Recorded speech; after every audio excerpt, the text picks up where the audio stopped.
तो हेलो बच्चों, आज हम लोग क्लास 12th के केमिस्ट्री का जो मॉडल पेपर 2025 का है, आज की इस वीडियो में हम लोग इस पेपर का कंप्लीट सोल्यूशन देखने वाले हैं। तो प्यारे बच्चों, वीडियो शुरू करने से पहले यदि आप हमारे यूट्यूब चैनल पर पहली बार आए होंगे तो चैनल को सब्सक्राइब कर लीजिए। वीडियो पूरा देखिए बच्चों। वीडियो यदि आपको पसंद आती है तो वीडियो को लाइक करिए और साथ ही साथ चैनल को सब्सक्राइब करना न भूलिएगा। तो चलिए बच्चों, बिना किसी देरी के आज की वीडियो को हम लोग शुरू करते हैं।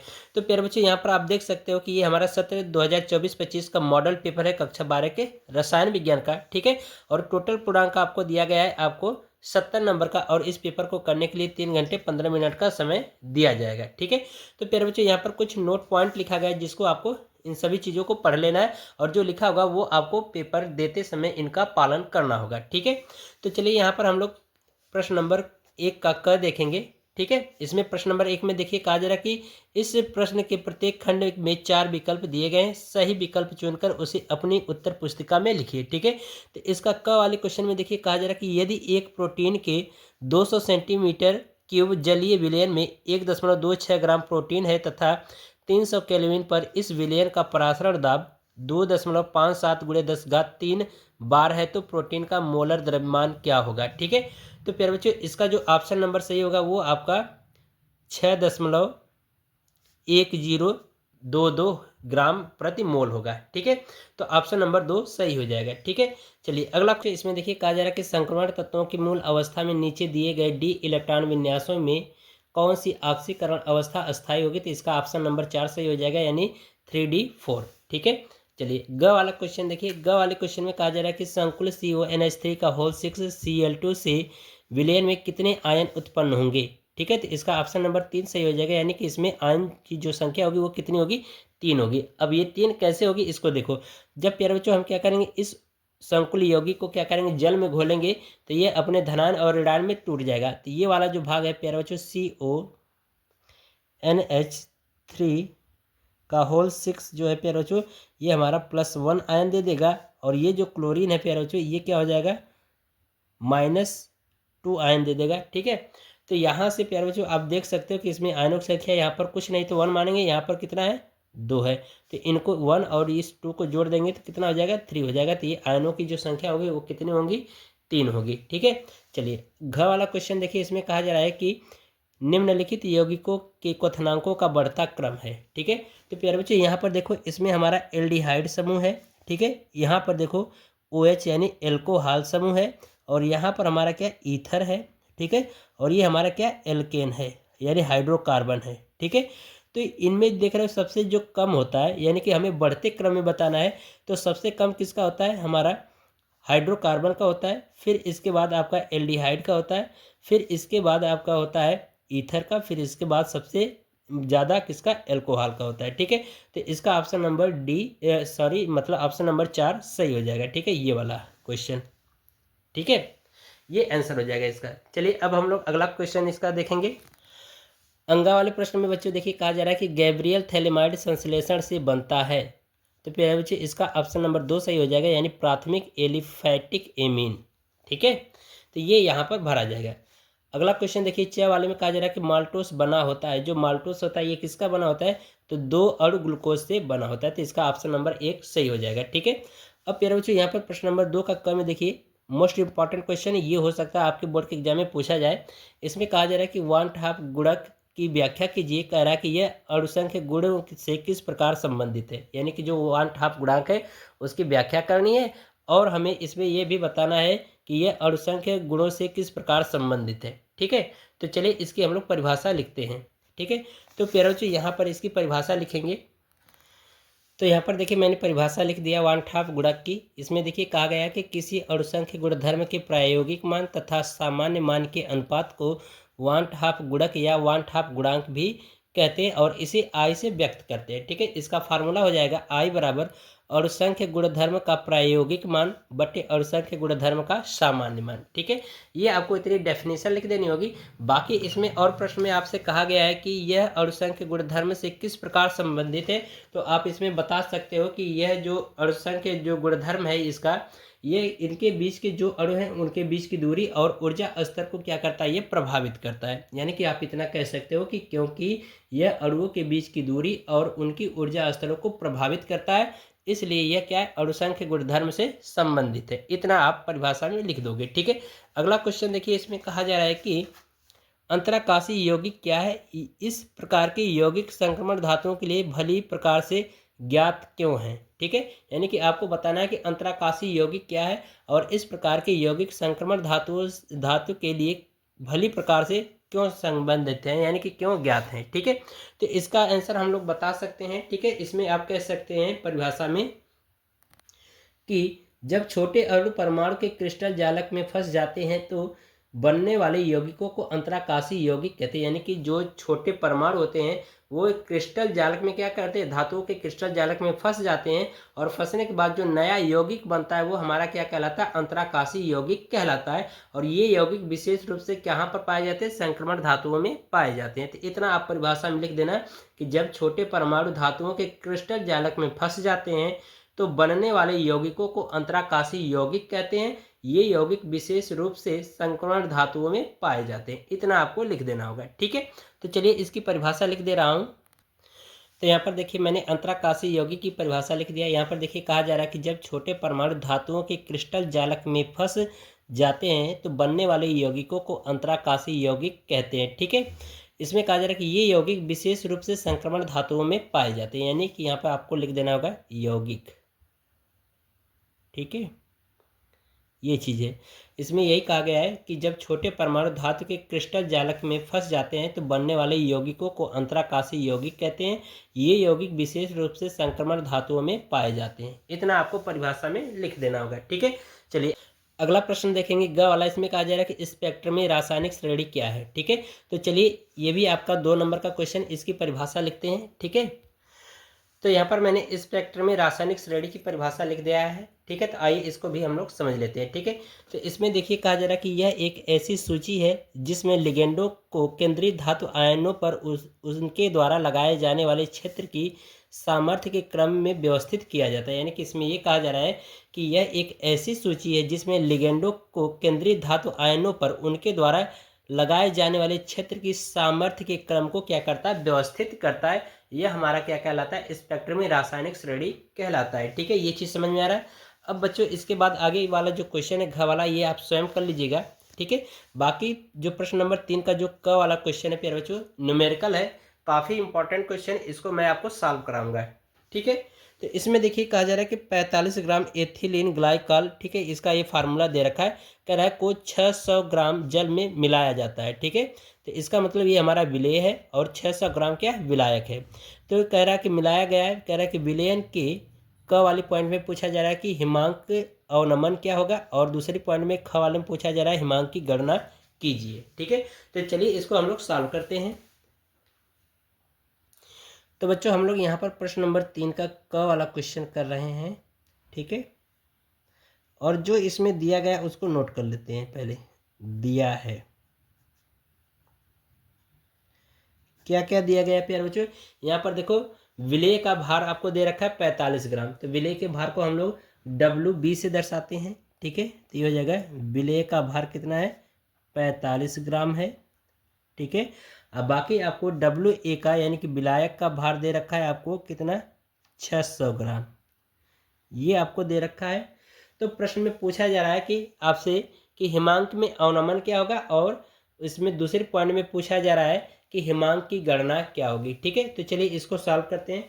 तो प्यारे बच्चों देखो, एक हमारा फार्मूला होता है हिमांक में अवनमन डेल्टा TF बराबर, हिमांक में अवनमन डेल्टा TF बराबर फार्मूला होता है KF गुणे WB गुणे 1000 बटा WA गुणे MB, ठीक है। ये हमारा फार्मूला होता है, इसको आपको याद रखना होगा, तभी आप सवाल कर पाओगे, ठीक है। तो चलिए इसी में हम लोग मान रख लेते हैं, ठीक है। तो यहाँ पर मान रखेंगे बच्चों, तो यहाँ पर मान रख दीजिए। तो ये हो जाएगा डेल्टा TF, ये इसको कैपिटल T बनाइएगा, ठीक है। कैपिटल TF बराबर KF का मान देखो प्रश्न में आपको दे रखा है कितना, प्रश्न में मान आपको दिया जाता है। अगर नहीं दिया जाता है तो प्यारे बच्चों ये आपको याद होना चाहिए, ठीक है। और इसका जो मान है आपको 1.86 होता है, ठीक है।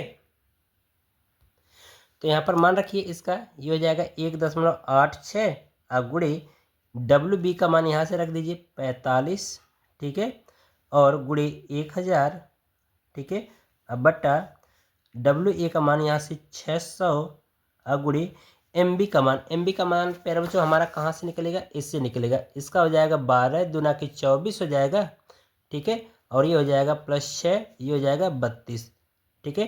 तो इनको प्यारे बच्चों अगर हम जोड़ दें तो ये हमारा टोटल कितना आ जाएगा, 62 आ जाएगा, ठीक है। इसको जोड़ देना तो ये कितना आ जाएगा, 62 आ जाएगा, ठीक है। तो चलिए यहाँ पर हम क्या करेंगे, 62 रख देंगे, ठीक है। अब इसके बाद बच्चों क्या करिए, इसको सॉल्व कर दीजिए।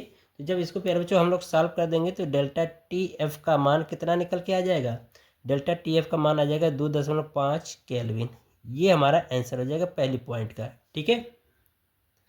अब दूसरी पॉइंट में यहाँ पर कहा गया है कि हिमांक की गणना कीजिए, ठीक है। तो हिमांक की गणना क्या कैसे करेंगे इसको भी देखेंगे। तो प्यारे बच्चों हमें पता है कि शुद्ध जल का जो हिमांक होता है वो होता है आपका 273.15 केल्विन, ठीक है, ये इतना होता है। तो यहाँ पर लिखेंगे दूसरी पॉइंट में शुद्ध जल, ठीक है, यहाँ पर लिखेंगे शुद्ध जल का हिमांक बराबर 273.15 केल्विन इतना होता है, ठीक है। तो हमें विलयन का हिमांक पूछा गया है, तो यहाँ पर निकालेंगे विलयन का हिमांक बराबर, तो इसमें से हम क्या करेंगे, ये वाला घटा देंगे, तो ये हो जाएगा आपका 273.1 माइनस 2.5, इसको घटा देंगे प्यारे बच्चों, तो इसका जो मान आ जाएगा 270.9 केल्विन आ जाएगा, ठीक है। तो ये हमारा दूसरी पॉइंट का आंसर हो जाएगा, ठीक है। बढ़िया क्वेश्चन था और इसको काफ़ी अच्छे तरीके से तैयार कर लेना प्यारे बच्चों। इस टाइप के क्वेश्चन आपके बोर्ड के एग्जाम में 100% पूछे जाते हैं, ठीक है। चलिए अगला क्वेश्चन देखते हैं। अगले क्वेश्चन में प्यारे बच्चों देखिए कहा जा रहा है कि निम्नलिखित अभिक्रियाओं में उपयुक्त अभिकर्मकों के नाम लिखिए, ठीक है। तो ये आप स्वयं कर लीजिएगा, ठीक है, और ये ग वाला भी और घ वाला भी, ठीक है। इसमें कहा जा रहा है घ में कि डीएनए में पाए जाने वाले 4 क्षारकों की संरचना चित्र बनाइए, ठीक है, संरचना चित्र बनाना है। तो प्यारे बच्चों जो डीएनए होता है, डीएनए में जो 4 क्षारक होते हैं वो कौन कौन सा होता है, एडेनिन, ग्वानिन, थाइमिन और साइटोसिन होते हैं, ठीक है। तो इन्हीं की हमें क्या करनी है, संरचना चित्र बनानी, जो कि आपको 2 नंबर में पूछा गया है, ठीक है। तो इसको आप बना लेना, ठीक है। बाकी ये वाला क्वेश्चन देख लेना, ठीक है, और ये ख वाला क्वेश्चन मैंने पढ़ा रखा है, वीडियो का लिंक आपको डिस्क्रिप्शन बॉक्स में मिल जाएगा, वहां से आप देख लेना, ठीक है। बाकी ये ग वाला क्वेश्चन है, मोस्ट इंपॉर्टेंट क्वेश्चन है, ये आपको मैं सॉल्व करा दूंगा, ठीक है। तो चलिए इसको हम लोग सॉल्व करते हैं। तो देखिए यहाँ पर क्वेश्चन में कहा जा रहा है कि एक अभिक्रिया ए के प्रति प्रथम तथा बी के प्रति द्वितीय कोट की है, यानी कि इसमें ये कह रहा है कि ए जो है हमारी प्रथम कोट की अभिक्रिया और जो बी हमारा द्वितीय कोट की अभिक्रिया है, ठीक है। तो पहली पॉइंट में पूछा जा रहा है अवकल वेग समीकरण लिखिए, और दूसरी पॉइंट में पूछा जा रहा है कि बी की सांद्रता 3 गुनी करने से वेग पर क्या प्रभाव पड़ेगा, ये पूछा जा रहा है। और तीसरी पॉइंट में पूछा जा रहा है कि ए तथा बी दोनों की सांद्रता 2 गुनी करने से वेग पर क्या प्रभाव पड़ेगा, ठीक है। मोस्ट इंपॉर्टेंट क्वेश्चन है, हो सकता है आपको यही क्वेश्चन रिपीट कर दे बोर्ड के एग्जाम में, ठीक है। तो चलिए इसको हम लोग सॉल्व करते हैं। तो प्यारे बच्चों सबसे फर्स्ट पॉइंट में हम लोग निकालेंगे अवकल समीकरण, ठीक है, यानी कि वेग यानी अवकल वेग समीकरण। तो यहाँ पर फर्स्ट पॉइंट में लिखेंगे अवकल वेग समीकरण, ठीक है। तो प्यारे बच्चों जो अवकल वेग समीकरण होता है वो हमारा होता है आर बराबर के बड़े कोष्टक में ए इंटू दूसरे बड़े कोष्टक में बी, ठीक है, ये हो गया। और प्यारे बच्चों इसके ऊपर घात होगी आपका एक्स और यहाँ पर हो जाएगा वाई। ये हमारा क्या होता है, अवकल वेग समीकरण होता है, ठीक है, ये। और कहा गया कि ये हमारा जो ए हमारा प्रथम कोट की अभिक्रिया का है और बी जो है द्वितीय कोट की अभिक्रिया का है, ठीक है। तो इसका हम क्या करेंगे, डिफ्रेंसिएशन कर देंगे, तो ये हो जाएगा D x upon D T बराबर यहाँ पर हो जाएगा के और ए के पावर 1 हो जाएगा एक्स की जगह पे, और बी के पावर वाई की जगह पे 2 हो जाएगा, क्योंकि ये द्वितीय कोट की अभिक्रिया, ये प्रथम कोट की अभिक्रिया है, ठीक है। तो ये हमारा इसका आंसर हो जाएगा। ठीक है, पहली पॉइंट का। दूसरी पॉइंट में प्यारे बच्चों पूछा जा रहा है, दूसरी पॉइंट में कह रहा है कि बी की सांद्रता 3 गुनी करने से वेग पर क्या प्रभाव पड़ेगा। ठीक है, तो चलिए यहाँ पर देखिए, दूसरे पॉइंट में कह रहा है कि जो बी है इसकी सांद्रता हम क्या कर रहे हैं, 3 गुनी कर दे रहे हैं। ठीक है, तब वेग पर क्या प्रभाव पड़ेगा, तो यहाँ पर भी हमें क्या करना है, वेग का मान बताना है। ठीक है, तो चलिए इसी में मान रख दीजिए। ठीक है, तो ये हो जाएगा हमारा dx/dt बराबर कि केवल b के मान में परिवर्तन किया जा रहा है, तो a को हम उसी तरह से नोट कर लेंगे, ये हो जाएगा। और b की जगह पे हम क्या रख देंगे, 3b रख देंगे, और यहाँ पर स्क्वायर है तो स्क्वायर लगा देंगे, तो इसका वर्क कर देंगे बच्चों, तो ये हो जाएगा आपका 9 के, ये हो जाएगा a के पावर 1 और b के पावर 2, इतना हो जाएगा। और प्यारे बच्चों आप यहाँ से देख सकते हो कि ये हमारा किसके बराबर, dx/dt के, तो यहाँ पर इतने की जगह पे हम क्या रख सकते हैं, dx/dt रख सकते हैं, तो ये हो जाएगा आपका dx/dt बराबर, ये हो जाएगा 9 dx/dt। ठीक है, तो ये हमारा इसका आंसर हो जाएगा बच्चों। और यहाँ पर हम कह सकते हैं कि जो वेग है वो क्या हो जाएगा, 9 गुना हो जाएगा। तो यहाँ पर देख रहे हो 9 आ गया, तो यहाँ पर लिख देंगे वेग 9 गुना हो जाएगा। ठीक है, वेग 9 गुना हो जाएगा। ठीक है, ये आंसर हो जाएगा। तीसरी पॉइंट यहाँ पर देखेंगे बच्चों इसका। ठीक है,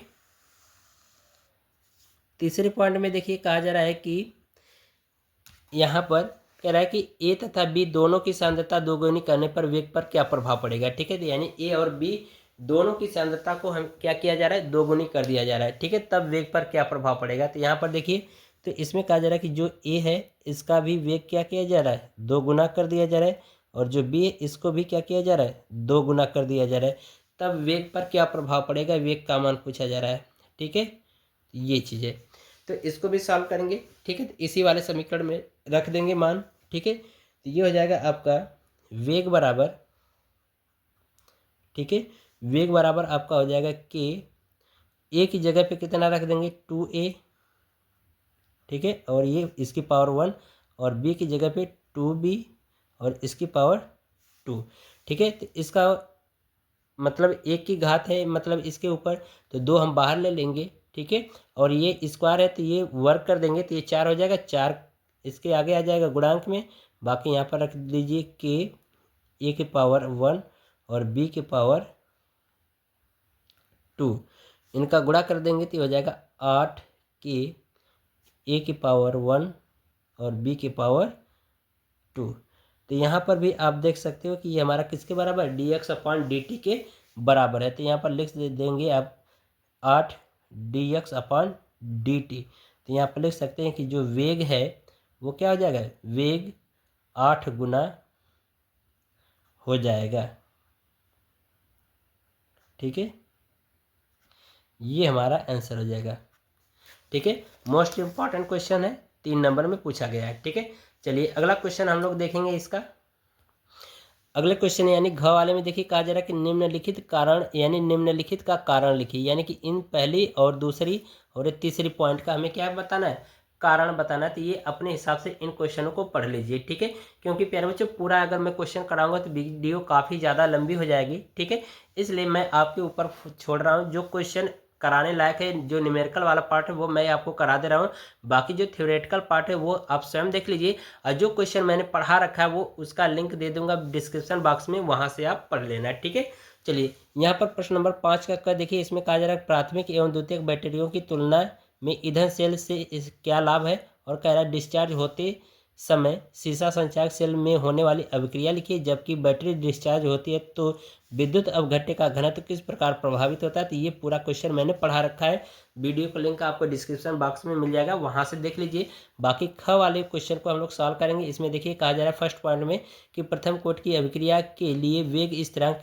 इतना 6 सेकेंड इनवर्स क्या नाम 60 सेकेंड इनवर्स दे रखा है। ठीक है, और कह रहा है कि अभिक्रिया को अपनी प्रारंभिक सांद्रता से 1/16वां भाग रह जाने में कितना समय लगेगा। ठीक है, तो चलिए इसको सॉल्व करते हैं। तो यहाँ पर बच्चों देखिए वेग स्थिरांक का मान आपको दे रखा है, ठीक है। तो के बराबर आपको दिया गया है, ठीक है, यानी कि ये हमारा क्वेश्चन नंबर 5 का ख है, ठीक है। तो इसमें दिया गया है, लिखेंगे दिया है, ठीक है। तो इसमें आपको के बराबर आपको दे रखा है कितना, 60 सेकेंड इनवर्स दे रखा है। तो इसमें पूछा जा रहा है कि कितना समय लगेगा, यानी समय टी का मान पूछा जा रहा है, ठीक है। तो इसके लिए प्यारे बच्चों फार्मूला होता है, वो होता है हमारा टी बराबर 2.303 बटा, ठीक है, यहाँ पर हो जाएगा आपका 60, ठीक है। डायरेक्ट वैल्यू मैं रख रहा हूँ, ठीक है, हालांकि चलो फार्मूला ये लिख दे रहा हूँ। यहाँ पर क्या हो जाएगा, यहाँ पर हो जाएगा आपका log ए पूरे का बट्टा ए माइनस एक्स। ये प्रथम कोट की अभिक्रिया वाले डेरिवेशन में मैंने पढ़ाया था, ये सूत्र वहाँ से आप देख लेना, ठीक है। सब कुछ पढ़ा रखा है, वहाँ से आप देखोगे तो सब मिल जाएगा आपको, ठीक है। तो इसे मान रखिए, तो ये हो जाएगा आपका 2.303 बट्टा के का मान हो जाएगा 60, और ये हो जाएगा log ए। और इसका जो प्यारे बच्चों कह रहा है कि प्रारंभिक सांद्रता का 1/16वां भाग रह जाएगा, यानी ए माइनस एक्स का मान आपको दे रखा है कितना, 1/16 और प्रारंभिक वाले भाग का गुना, ठीक है, इतना रह जाएगा। तो इसका मतलब ये हो जाएगा कि यहाँ पर a/16 हमारा टोटल मान ये इसका है। तो प्यारे बच्चों यहाँ से ए कट जाएगा और ये 16 कहाँ चला जाएगा, ऊपर चला जाएगा। तो ये हो जाएगा आपका 2.303/60, ठीक है, और ये हो जाएगा आपका log 16। तो प्यारे बच्चों इसको जब हम लोग पूरा सॉल्व कर देंगे तो यहाँ से टी का मान आपका निकल के आ जाएगा, कैलकुलेट कर लेना, इसका मान आ जाएगा 0.0462 सेकेंड, ठीक है। ये हमारा आंसर हो जाएगा, ठीक है। इम्पॉर्टेंट क्वेश्चन है, इसको देख लेना। अगला जो क्वेश्चन है प्यारे बच्चों ये वाला दूसरा, ये आपके ऊपर छोड़ रहा हूँ, आप स्वयं कर लेना।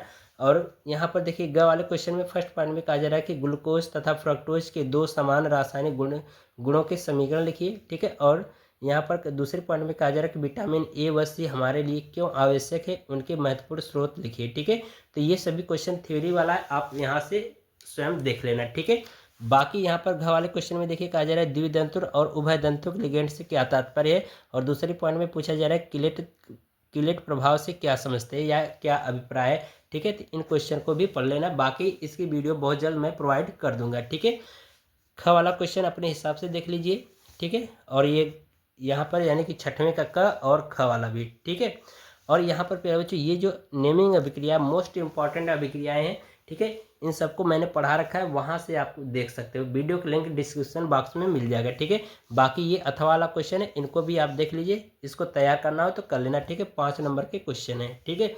चलिए अगला क्वेश्चन देखते हैं। 7वें के क में देखिए कहा जा रहा है कि निम्नलिखित रूपांतरणों को अधिकतम 2 चरण में संपन्न कीजिए, ठीक है। तो ये इन सभी क्वेश्चन को आपको अपने तरीके से देख लेना प्यारे बच्चों, अथवा करके यहाँ पर दिया गया है। तो इसमें कह रहा है कि निम्नलिखित यौगिकों की संरचना बनाइए। तो इन सभी यौगिकों को आपको क्या करनी है, संरचना बनानी होगी, ठीक है। बाकी ख वाले में देखिए कहा जा रहा है कि निम्नलिखित के कारण बताइए, ठीक है। ये जो 3 पॉइंट दिए गए इन सब के कारण आपको बता करके लिखने हैं, ठीक है। जो 5-5 नंबर के क्वेश्चन है, बाकी अथवा करके अगर ये नहीं करते तो इन 2 क्वेश्चनों को आप कर सकते हो, ठीक है। तो इस तरह से प्यारे बच्चों आज का जो हमारा मॉडल पेपर है वो कंप्लीट सॉल्व होता है। तो अगर प्यारे बच्चों आपको ये वीडियो पसंद आती है तो वीडियो को लाइक करिए और साथ ही साथ चैनल को सब्सक्राइब करना ना भूलिएगा। मिलते हैं आपसे अगली वीडियो में, तब तक के लिए गुड बाय, थैंक यू, जय हिंद बच्चों।